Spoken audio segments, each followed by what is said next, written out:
আসসালামু আলাইকুম। আমি নিজামুদ্দিন, কুলগাঁও সিটি কর্পোরেশন কলেজের রাষ্ট্রবিজ্ঞানের প্রভাষক। একাদশ ও দ্বাদশ শ্রেণী মানবিক শাখার অনলাইন ক্লাসে সবাইকে স্বাগতম। আজকের আলোচনার বিষয় পৌরনীতি ও সুশাসন। দ্বিতীয় পত্রের অধ্যায় 4 অর্থাৎ সংবিধান অধ্যায় থেকে আলোচনা করা হবে। এই অধ্যায়ে যে পাঠ পরিকল্পনা আছে অর্থাৎ ছাত্রছাত্রীদের যে বিষয়গুলো এই অধ্যায়ে পড়তে হবে, এর মধ্যে প্রথমে আছে বাংলাদেশের সংবিধান প্রণয়নের ইতিহাস, এরপর 1972 সালের সংবিধানের বৈশিষ্ট্য ও রাষ্ট্রীয় মূলনীতি, মৌলিক অধিকার, এরপর 3 নম্বরে আছে বাংলাদেশের সংশোধনী সমূহ এই পর্যন্ত অর্থাৎ প্রথম থেকে যতগুলো সংশোধনী হয়েছে। এরপর 4 নম্বরে সংবিধান সংশোধনী নিয়মকানুন ও সুশাসন সম্পর্কে আলোচনা করা হবে। সংবিধান সম্পর্কে আলোচনা করার পূর্বে সংবিধান কি এবং রাষ্ট্র পরিচালনার ক্ষেত্রে এর ভূমিকা কি এ সম্পর্কে একটু আলোচনা করা দরকার। সংবিধান একটা রাষ্ট্রের সর্বোচ্চ দলিল, অর্থাৎ একটা রাষ্ট্রের সর্বোচ্চ আইন। রাষ্ট্রবিজ্ঞানীদের মতে সংবিধানের উদাহরণ হচ্ছে দর্পণ অর্থাৎ আয়নার মতো। অর্থাৎ আয়নার দিকে যেরকম তাকালে একটা মানুষের প্রতিচ্ছবি ভেসে ওঠে, তেমনিভাবে কোনো দেশের সংবিধানের দিকে তাকালে ওই দেশের শাসন কাঠামোর প্রতিচ্ছবি ভেসে ওঠে।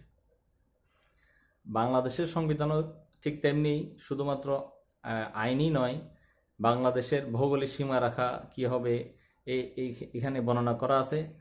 বাংলাদেশ প্রজাতান্ত্রিক হবে, বাংলাদেশ গণতান্ত্রিক হবে, বাংলাদেশের শাসন কাঠামোর ভিত্তি এবং বাংলাদেশ জনগণ সকল ক্ষমতার উৎস এবং বাংলাদেশের গুরুত্বপূর্ণ রাষ্ট্র পরিচালনার গুরুত্বপূর্ণ বিষয় এই সংবিধানে আলোচনা করা হয়েছে। এখন তাইলে মোটামুটি বোঝা গেল সংবিধান এমন একটা লিখিত দলিল যে দলিল অনুযায়ী একটা রাষ্ট্র পরিচালিত হয়।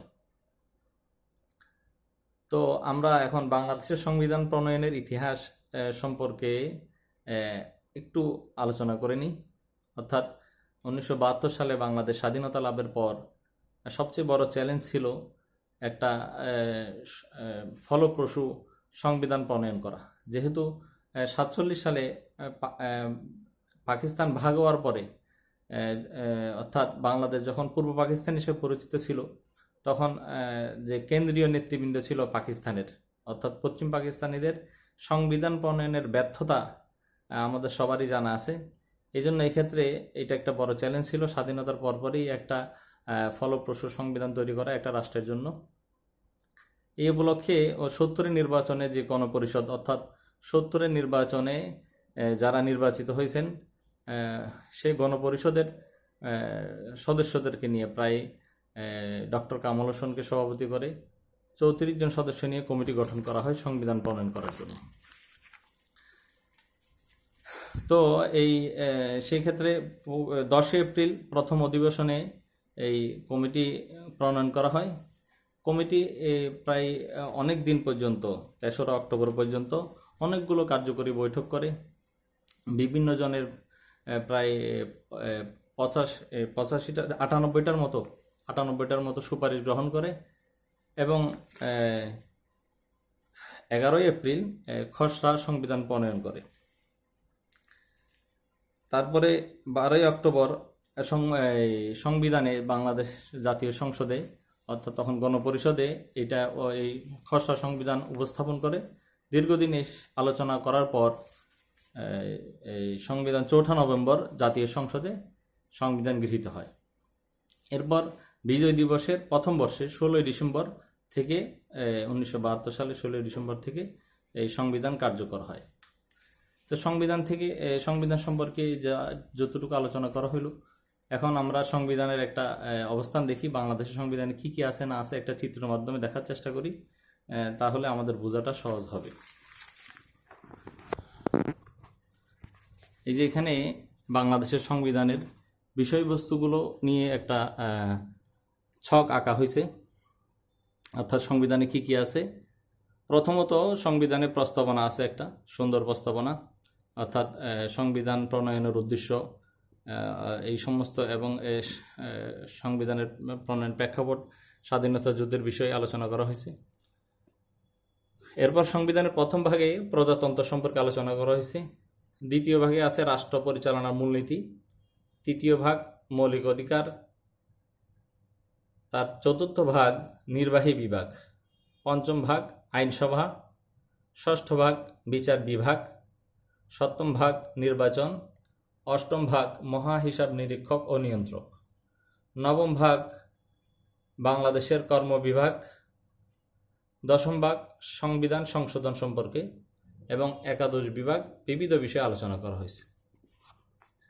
আজকে যেহেতু কি পাঠ পরিকল্পনা এটা আগে বলা হয়েছে, আজকে একটা নির্দিষ্ট বিষয় অর্থাৎ মৌলিক অধিকার, যেটা সংবিধানের তৃতীয় ভাগে আলোচনা আছে, মৌলিক অধিকারের দুই একটা বিষয় নিয়ে আলোচনা করা হবে। যেহেতু সংবিধানের তৃতীয় ভাগে যে মৌলিক অধিকার আছে এটা একটা বিশাল বিষয়, প্রায় 23টি বিষয় নিয়ে এখানে আলোচনা করা হয়েছে বিস্তারিত। আমরা দুই একটি বিষয় আলোচনা করে এই সম্বন্ধে ইঙ্গিত দেওয়ার চেষ্টা করব। সবার আগে একটা আমরা দেখার চেষ্টা করি উদ্দীপক দেখলে আমাদের আসলে এই মৌলিক অধিকার সম্পর্কে কি জানা লাগবে এর একটা ধারণা পাওয়া যাবে। পরবর্তীতে আমরা এই অনুসারে অন্যান্যগুলো সম্বন্ধে ধারণা নেব এবং পরীক্ষার হলে যে উদ্দীপকে আসুক উত্তর দেওয়া আমাদের জন্য সহজ হবে। এই উদ্দীপকে আমরা মৌলিক অধিকারের একটা নির্দিষ্ট বিষয় অর্থাৎ এখানে গ্রেপ্তার ও আটক সম্পর্কে যে রক্ষা কবচ দেওয়া আছে সংবিধানের জনগণের জন্য, এই সম্পর্কে একটা উদ্দীপক দেখব। যেহেতু গ্রেপ্তারের বিষয় সেহেতু এখানে পুলিশের বিষয়ে এই উদ্দীপকটা। যদিও বাংলাদেশ পুলিশ বর্তমান করোনাকালীন সময়ে জনগণের অনেক প্রশংসা করিয়েছে এবং নিজেদেরকে বিপদের মধ্যে ফেলেও জনগণকে অনেক সাহায্য করেছে, অনেক পুলিশ শহীদ হয়েছে। আমরা তাদের আত্মার মাগফিরাত কামনা করি এবং মিডিয়া এবং অন্যান্য মাধ্যমগুলোতে আসলে পুলিশের যে সমস্ত সমালোচনা আছে এগুলোর অনেক জবাব পুলিশ ইতিমধ্যে দিতে সক্ষম হয়েছে। তারপরে যেহেতু বিষয়টা গ্রেপ্তারের সেহেতু পুলিশের বিষয়টা আনতে হচ্ছে এবং আমরা এটা বোঝার জন্য একটা প্রথম উদ্দীপকটা একটু পড়ে নিই। এখানে একটা উদ্দীপক দেওয়া আছে, আমি উদ্দীপকটা পড়ে শোনাচ্ছি এবং উদ্দীপকের পর আমরা প্রশ্নগুলো দেখব। প্রশ্নগুলো দেখার পরে আমরা এটা দেখব যে সংবিধানে মৌলিক অধিকারের এই উদ্দীপক সম্পর্কে কি আছে। প্রথমে উদ্দীপকটা পড়ে শোনাই, তোমরা উদ্দীপকটা লিখে নিবে, এই জন্য আমি উদ্দীপকের মধ্যে এটা কিছুক্ষণ রাখতেছি এবং পড়ে শোনাচ্ছি। পলাশ নামক সন্দেহভাজন একজন ব্যক্তিকে পুলিশ গ্রেপ্তার করে থানায় নিয়ে যায়। গ্রেপ্তারকৃত পলাশকে পুলিশ 2 দিনের মধ্যেও আদালতে হাজির করেনি। পরবর্তীতে পলাশের স্ত্রীর আবেদনের প্রেক্ষিতে ও আদালতের নির্দেশে পুলিশ পলাশকে আদালতে হাজির করে। এই উদ্দীপকে আলোকে কিছু প্রশ্ন এখানে দেওয়া আছে, স্যাম্পল কোয়েশ্চেন। প্রথমে জ্ঞানমূলক প্রশ্নের মধ্যে আছে সংবিধানের রক্ষক কে। সংবিধান তো একটা লিখিত দলিল এবং এই দলিলের কার্যকারিতা কতটুকু, অর্থাৎ এই দলিল অনুযায়ী সরকার কতটুকু চলতেছে এই সম্পর্কে দেখার দায়িত্ব কার। 2 নম্বর হচ্ছে বাক স্বাধীনতা বলতে কি বুঝো, অনুধাবনমূলক প্রশ্ন। এরপরে প্রয়োগমূলক প্রশ্নে আছে উদ্দীপকে পলাশ কোন ধরনের অধিকার থেকে বঞ্চিত হয়েছে ব্যাখ্যা করো। এরপরে আছে উচ্চতর দক্ষতায় উদ্দীপকের পুলিশ কি বাংলাদেশের সংবিধান লঙ্ঘন করেছে বিশ্লেষণ করো। এখন সংবিধান লঙ্ঘন করছে কি করে না এটা বোঝার জন্য আমাদের সংবিধানে এই সম্পর্কে কি আছে এটা একটু দেখে নেওয়া যাক। সর্বপ্রথম আমরা একটু দেখি। যেমন এখানে দেওয়া আছে 3য় ভাগ মৌলিক অধিকার। আমি পর্যায়ক্রমে জিনিসগুলো মৌলিক অধিকারের কোন বিষয় এখানে আছে এগুলো পড়তেছি, তোমরাও এটা দেখার চেষ্টা করো, বোঝার চেষ্টা করো। প্রথম হলো মৌলিক অধিকারের সাথে অসামঞ্জস্য আইন বাতিল। প্রথমেই যে কথাটা লেখা আছে মৌলিক অধিকারকে সর্বোচ্চ গুরুত্ব দিয়ে সংবিধানে লেখা আছে, মৌলিক অধিকারের সাথে অসামঞ্জস্য কোনো আইন প্রণয়ন করলেই সেটা বাতিল বলে গণ্য হবে। আইনের দৃষ্টিতে সমতা। এরপর ধর্ম প্রভৃতির কারণে বৈষম্য, অর্থাৎ এগুলো বৈষম্য যে করা যাবে না এগুলো নিয়েই বিস্তারিত আলোচনা। সরকারি নিয়োগ লাভে সুযোগের সমতা। বিদেশি খেতাব প্রভৃতি গ্রহণে নিষিদ্ধকরণ, অর্থাৎ এখানে নিষিদ্ধকরণ বলতে রাষ্ট্রপতির অনুমোদন ব্যতীত, রাষ্ট্রপতির অনুমোদন নিয়ে গ্রহণ করা যাবে। এরপরে আছে আইনের আশ্রয় লাভের অধিকার, অর্থাৎ সবাই জাতি ধর্ম বর্ণ নির্বিশেষে সবাই আইনের আশ্রয় লাভের অধিকার পাবে। জীবন ও ব্যক্তি স্বাধীনতার অধিকার রক্ষণ। এরপরে আমাদের উদ্দীপকের যে প্রশ্ন ওই সম্পর্কে, গ্রেপ্তার আটক সম্পর্কে রক্ষা কবচ, জবরদস্তি শ্রম নিষিদ্ধকরণ, বিচার ও দণ্ড সম্পর্কে রক্ষণ, চলাফেরার স্বাধীনতা, সমাবেশের স্বাধীনতা, সংগঠনের স্বাধীনতা, চিন্তা ও বিবেকের স্বাধীনতা এবং বাক স্বাধীনতা, এটা উদ্দীপকের প্রশ্নের সাথে সম্পর্কিত। পেশা ও বৃত্তির স্বাধীনতা, ধর্মীয় স্বাধীনতা, সম্পত্তির অধিকার, গৃহ ও যোগাযোগের রক্ষণ, মৌলিক অধিকার বলবৎকরণ, শৃঙ্খলামূলক আইনের ক্ষেত্রে অধিকারের পরিবর্তন, দায়মুক্তি বিধানের সমতা, কতিপয় আইনের হেফাজত, সংবিধানের কতিপয় বিধানের অপ্রযোজ্যতা বিশেষ বিশেষ ক্ষেত্রে। আচ্ছা, যা হোক, এখন আমরা ওই প্রশ্নগুলোর মধ্যে আসি। এখানে প্রথম প্রশ্নে দেওয়া আছে, প্রথম প্রশ্ন আছে সংবিধানের রক্ষক কে?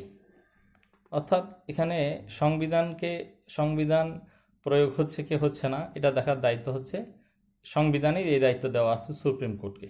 অর্থাৎ সুপ্রিম কোর্টের এই বৈধ কর্তৃত্ব আছে, যাকে ইংরেজিতে জুরিসডিকশন বলে, যে সংবিধানকে ব্যাখ্যা করবে। এখানে সংবিধানের ব্যাখ্যার বিষয় হচ্ছে আসলে আমাদের মূল সংবিধানটা ইংরেজিতে লিখিত, এটার আবারও বাংলা অনুবাদও আছে, এবং অনুবাদ এবং ইংরেজি এই দুইটার ক্ষেত্রে কোনো যদি বৈষম্য দেখা দেয় সেক্ষেত্রে বাংলার রূপটাই অনুসরণ করা হবে। অর্থাৎ সংবিধানের যে ব্যাখ্যা সুপ্রিম কোর্ট দিবে সেটাই গ্রহণ করতে হবে। এটা হচ্ছে সংবিধানের রক্ষকের ব্যাপার। 2 নম্বর হচ্ছে বাক স্বাধীনতা। বাক স্বাধীনতা বলতে কি বুঝো? এখানে বাক স্বাধীনতার আলোচনা সংবিধানের 39(2) কতে আলোচনা করা আছে। 3য় বিভাগের 39(2) ক উপধারার মধ্যে ব্যক্তি স্বাধীনতার ব্যাপারে বলা আছে। অর্থাৎ ব্যক্তির ব্যক্তিত্ব বিকাশে অন্যায়ের বিরুদ্ধে ভূমিকা রাখার জন্য ব্যক্তিকে বাক স্বাধীনতা দিতে হবে, যাতে ব্যক্তি ন্যায়ের পক্ষে এবং অন্যায়ের বিপক্ষে ভূমিকা রাখতে পারে, ব্যক্তি এই সম্পর্কে বলতে পারে। এই সম্বন্ধে বাক স্বাধীনতা সংবিধান ব্যক্তিকে দিয়ে রাখছেন, অর্থাৎ যাতে ব্যক্তি রাষ্ট্র পরিচালনায় ভূমিকা রাখতে পারে। কথা বলার অধিকার, বাক স্বাধীনতা বলে এখানে ব্যক্তিকে গঠনমূলক কথা বলার অধিকার, সরকারের অথবা যে কোনো প্রতিষ্ঠানের প্রতিষ্ঠানের ন্যায় অন্যায় সম্পর্কে বলার অধিকারই ব্যক্তির স্বাধীনতা, বাক স্বাধীনতা। এখানে বাক স্বাধীনতাটাও ব্যক্তির স্বাধীনতার একটা অংশ। এরপরে 3য় নম্বর যে প্রশ্ন, উদ্দীপকের পলাশ কোন ধরনের অধিকার থেকে বঞ্চিত হয়েছে ব্যাখ্যা করো। এখানে পলাশ, আমরা যেহেতু মৌলিক অধিকারের বিষয়গুলো পড়ছি, এখানে মৌলিক অধিকারের যে সমস্ত বিষয় দেওয়া আছে এগুলো পড়লাম, তো স্বাভাবিকভাবে বোঝা যায় যে পলাশ মৌলিক অধিকার থেকে বঞ্চিত হয়েছে। মৌলিক অধিকারের যে জায়গার মধ্যে গ্রেফতার আটক সম্পর্কে রক্ষা কবচ দেওয়া আছে, ওই অধিকার থেকে পলাশ বঞ্চিত হয়েছে। কেননা তাকে আটক করার পরে পুলিশ যেটা দেওয়া আছে 24 ঘন্টার মধ্যে নিকটতম ম্যাজিস্ট্রেটের সামনে হাজির করতে হবে। যেহেতু পুলিশ এক্ষেত্রে হাজির করতে ব্যর্থ হয়েছে যে কোনো কারণেই, সেক্ষেত্রে পলাশের যে সাংবিধানিক যে অধিকার, মৌলিক অধিকার গ্রেপ্তার আটক সম্পর্কে রক্ষা কবচ, এই অধিকার থেকে সে বঞ্চিত হয়েছে। অর্থাৎ এখানে মৌলিক অধিকার খর্ব করা হয়েছে। এটা আরও বিস্তারিত আলোচনা করা দরকার, সেটা তোমরা বইতেই দেখে নিবা। যেহেতু আমি ইঙ্গিত করে দিছি কোন বিষয়ে এটা করা হয়েছে, সেই হিসেবে তোমরা এটা বুঝতে পারবে আশা করি। এরপর উচ্চতর দক্ষতায় যেটা আছে, উদ্দীপকের পুলিশ কি বাংলাদেশের সংবিধান লঙ্ঘন করেছে বিশ্লেষণ করো। এখানে একটি গুরুত্বপূর্ণ বিষয়, এটা হচ্ছে সংবিধানের 33(1) এবং 33(2) 3য় বিভাগের এখানে স্পষ্টভাবে বলা আছে, কোনো ব্যক্তিকে যদি সন্দেহভাজন কোনো ব্যক্তিকে যদি পুলিশ গ্রেপ্তার করে, সেক্ষেত্রে পুলিশ 24 ঘন্টার মধ্যে নিকটতম ম্যাজিস্ট্রেটের কাছে হাজির করতে বাধ্য, সাংবিধানিক বাধ্যবাধকতা আছে। এখন যেহেতু পুলিশ 2 দিনের মধ্যেও আদালতে হাজির করেনি, পরবর্তীতে এখানে উদ্দীপকে দেওয়া আছে স্ত্রীর আবেদনের প্রেক্ষিতে এবং আদালতের নির্দেশে হাজির করছে, সেক্ষেত্রে এখানে সংবিধানের 3য় বিভাগের মৌলিক অধিকারের 33(1) এবং 33(2) এই দুইটা উপধারা স্পষ্টভাবে লঙ্ঘিত হয়েছে দেখা যাচ্ছে। সেই ক্ষেত্রে পুলিশ যদি এটা এরকম স্পষ্ট এটা একটা আমলযোগ্য অপরাধ, ফৌজদারি আদালতে আমলযোগ্য একটা অপরাধ। পুলিশ যেহেতু এইটা এখন এই জিনিসগুলো যদি আমাদের জানা থাকে, অর্থাৎ আমরাও সে অধিকার চাইতে পারবো এবং আমাদের অধিকার আদায় করা সহজ হবে। এই জন্য জিনিসগুলো আমাদের সবারই জানা দরকার। তো আমরা যেটুকু আলোচনা করলাম, আশা করি এই সময়ের মধ্যে এই আলোচনাটা সবার কাজে লাগবে, উপকার হবে। আর এর চেয়ে বিস্তারিত আলোচনা করার দরকার হইলে প্রতিষ্ঠানের মাধ্যমে যোগাযোগ করা, তারপরে আরও যার যার কোনো সমস্যাগুলো এগুলো নেওয়া হবে এবং বিস্তারিত আলোচনা করা হবে। আজকে এই পর্যন্তই। পরবর্তীতে বাংলাদেশের সংবিধানের আরও যে সমস্ত পাঠ্যসূচি দেওয়া আছে ওইগুলো নিয়ে আলোচনা করা হবে। আজকে সবাইকে আল্লাহ হাফেজ, আসসালামু আলাইকুম।